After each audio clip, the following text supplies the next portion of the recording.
आसुछंती कालिया सान्ते। जाजपुर जिलार प्रसिद्ध घोषयात्रा धर्मशाला माटी भालुखाई ग्रामर जगन्नाथ मंदिर उत्सव मुखर। भावर ठाकुर भक्तों श्रीमंदिर छाड़ी 16 नंबर जातीय राजपथ बड़दाण्ड को आसबे। आज बड़ भाई बलभद्र भौणी सुभद्रा को धरी कलासान्ते आगमन को सारा धर्मशालावासी अपेक्षा कर रहिछंती।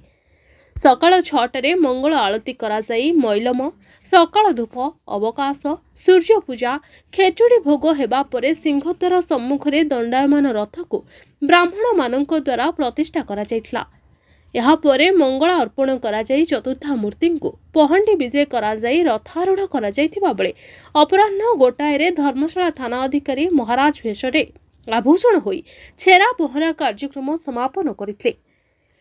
कालिया सान्ते रथरे विजय कला परे तांको सम्मुखरे प्रसिद्ध कलाकार द्वारा देवदासी नृत्य ओडिसी नृत्य घंट पाटुआ द्वारा नृत्य परिवेषण करा जिबा सहित अपराह्न 3टा समय धर्मशाला विधायक हिमांशु शेखर साहू पहुंची रथरे प्रभुंको सेवक भक्त भावरे प्रथमे रथ टणारे सहयोग करथिले। हजार हजार भक्तों हरिबोल हुलहुली और शंखध्वनि रे बड़दाण्ड जातीय राजपथरे रथ दौड़ी को टाणी टाणी नेबा सहित विभिन्न सांस्कृतिक कार्यक्रम एवं बहुत प्रकार बाजा बाण बाड़ी खेल संकीर्तन रे धर्मशाला अंचल उत्सव रे परिणत होइतला।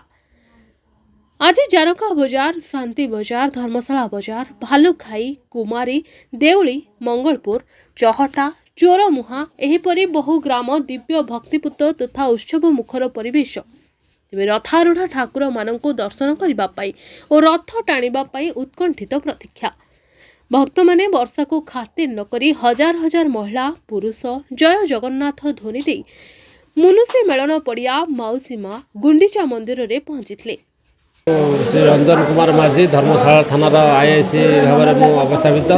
मोर बड़ सौभाग्य जे धर्मशाला रे जो पवित्र रथयात्रा आज अनुष्ठित होछि मते एठारे राजा भाव में भगवान साहय मुझे छेरापना कली मत बड़े सौभाग्य निजक धन्य मन करे भाया गोटे सौभाग्य मो जीवन में आसी मत धर्मशालावासी सहयोग कामना कर जो रथयात्रा सुरक्षित हो पार भल भाव हो पार।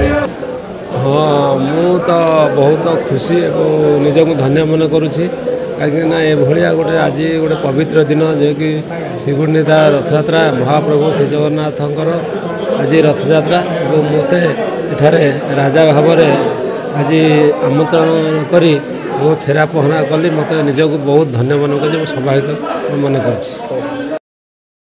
जाजपुर विनोद बिहारी साहू को रिपोर्ट द न्यूज टुडे।